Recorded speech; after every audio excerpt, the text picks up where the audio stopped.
I'll be very brief then. I've got two things to say.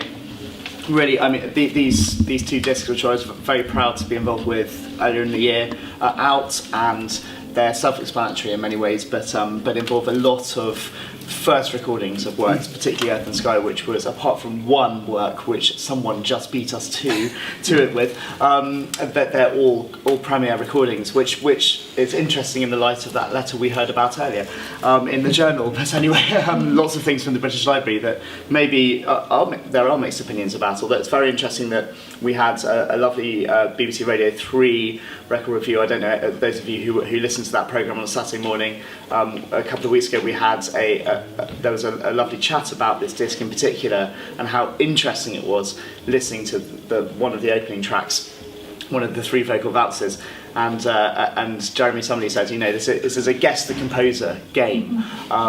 Just listen to this and guess who the composer is, and then of course went on to say it was Vaughan Williams, and it was a fantastic slot for not only just for the CD, but I think for Vaughan Williams in general, and getting to know more about the breadth of his work. Lots of people dip in and out of certain pieces all the time, but forget, you know, the other night we heard the little concert that we were involved with in St Stephen's Gloucester Road, works ranging from 1896 to 1954. Of all sorts of different styles. So the plans for November are one disc of entirely Vaughan Williams and one disc of Vaughan Williams and Holst, pairing some very interesting works, some texts that they both set. One that was a competition between the two of them to set the best setting of a certain poem. So that those discs will both be very interesting and feature Roddy Williams, Mary Bevan or soprano, Kitty Waitley, who many of you will know, mezzo soprano, recording House of Life. First recording we'll have with a female singer, which will be fantastic and very interesting. And also on violin, just a change of personnel we've had to make recently, but we got the brilliant Jack Liebeck, who's got a huge reputation as well on violin for that. And I'll be on the keys, so I'm looking forward to that. The last thing I'll talk about is just something that we discussed at a trustees meeting a while ago, and we've explored and come to an agreement on, is to sponsor a prize at the Wigmore International Song Competition. The Wigmore Hall every 2 years, alternating with a string quartet competition, run what's a very, very prestigious song prize. And it has had a very strong focus on Lieder, really from its inception, particularly Schubert, which is completely understandable, but we looked at, I took part in the competition a number of times, and I always thought, how come this competition in London is not really promoting English song as well? And it's got a Schubert prize, it's got, you know, lots of encouragement for singing certain songs, but particularly by Schubert, but also other German composers and French composers. There was a little English song requirement, but no prize for that.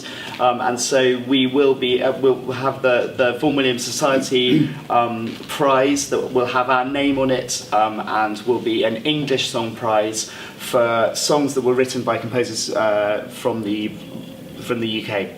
And I think the British Isles, in fact, we've gone for the whole thing. So that's a new thing, and that will be a £2,000 prize to the winner. It's important to be in that range to give it the weight that it deserves. So I hope you're all happy with that decision. I think it will be a really big thing, not just for the Society, but for English song, English music in general, and also Vaughan Williams. Thank you very much. Right, I'm now going to introduce my colleague Mark Hammett. I talk to Mark roughly once a day, I think, or email 2 or 3 times a day. We work very closely because Mark's got 2 jobs. He's membership officer and CD fulfilment officer. So he and I might say his wife Sue work immensely hard for the Society and Albion. Now Mark's going to give us a brief report on membership. Thank you, John. Good afternoon, everybody. I think I recognise almost all faces here.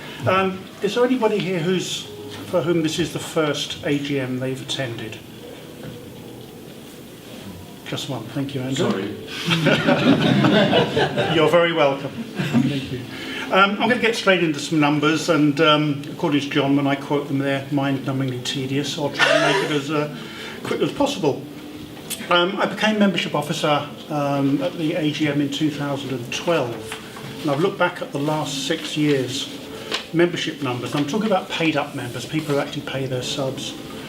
And the alarming thing is, or the surprising thing is, that number has varied by only 26 people within that period.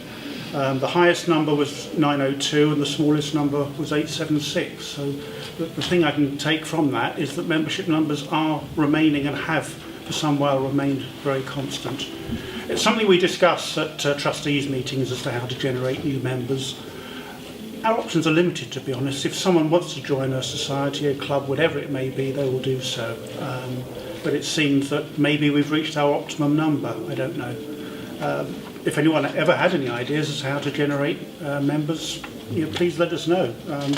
Always grateful to hear from anybody. Karen distributes leaflets at concerts and society events, and the CDs that John mentioned that we mail out.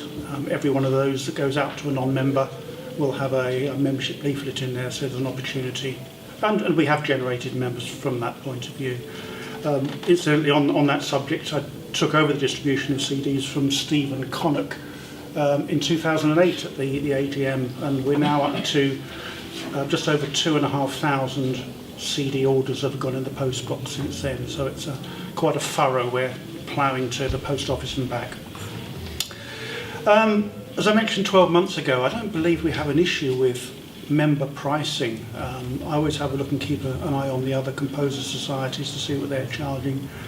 And to be honest, we are nothing if not competitive with those, and on certain areas I would say we're certainly on the less expensive side. But don't worry, I think John will confirm we're not considering another subscription hike just yet. No, we're not. We have some real jewels in the crown. As we've said, our journal, I believe, to be world class, and also Albion Records. I don't think there's no other composer society that can boast those things that we have. The latest membership number that raised was 2,103, and that was this morning, actually just before I left. And it was 2045, 12 months ago. So there's been 58 new members between the last AGM and today. New members we raised in 2017 was 58 and 45 to date this year so far. 9 in September, that was our best month this year. Ex-members, 25, 15 resignations and 10 unfortunately passed away.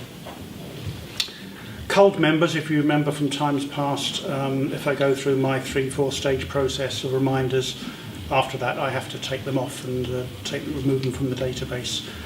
And there's 27 who have fallen foul of that this year. 30% of the membership paid the concessionary fee, and we have members in 24 countries.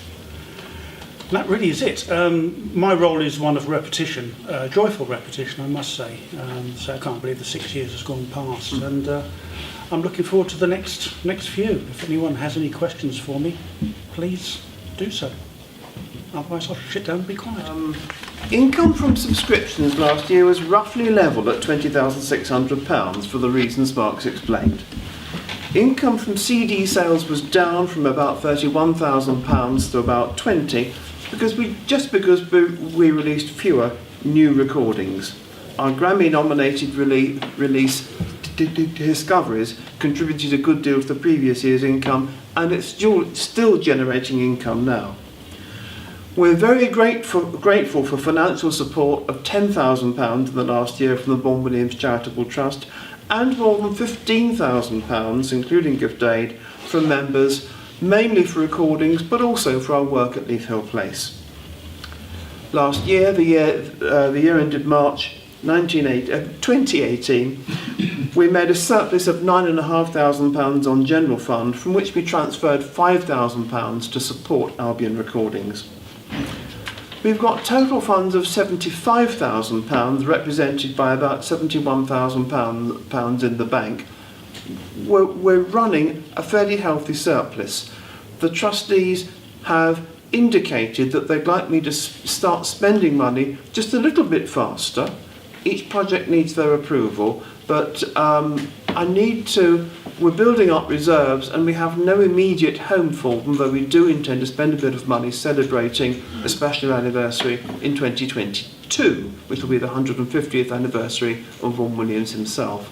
But nonetheless, recordings even then will be one of the ways in which we celebrate this anniversary. It won't be the only way. It really won't, Karen. And so I need to start spending money a bit faster. I'm thinking of doing another sampler next year. When we did the sampler a few years ago, we gave a copy to every member, and we shall do the same thing. Are there any questions on the accounts? You're very good.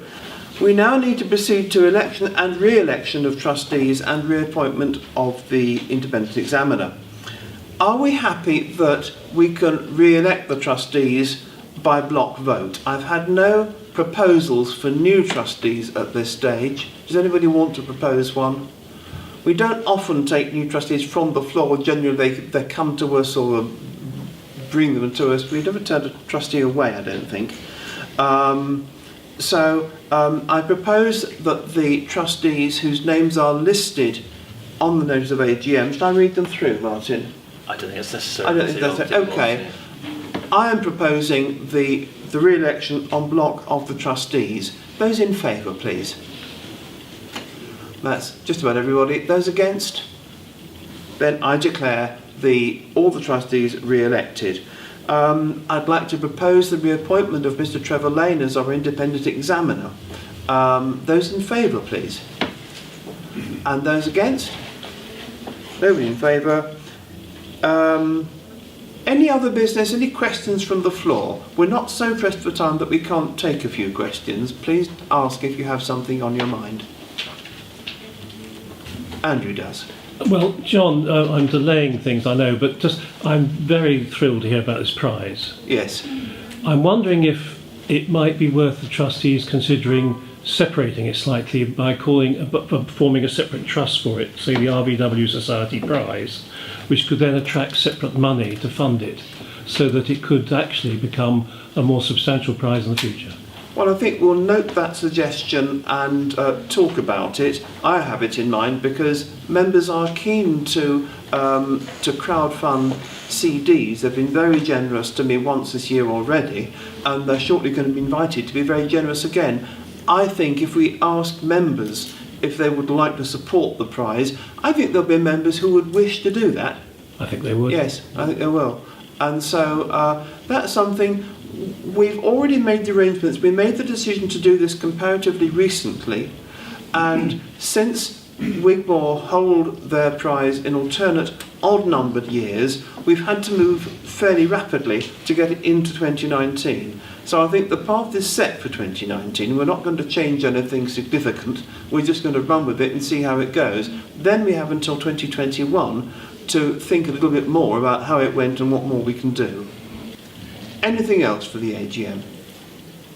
Then I declare the meeting closed, and we're going to move on to Andrew's talk, for which many thanks.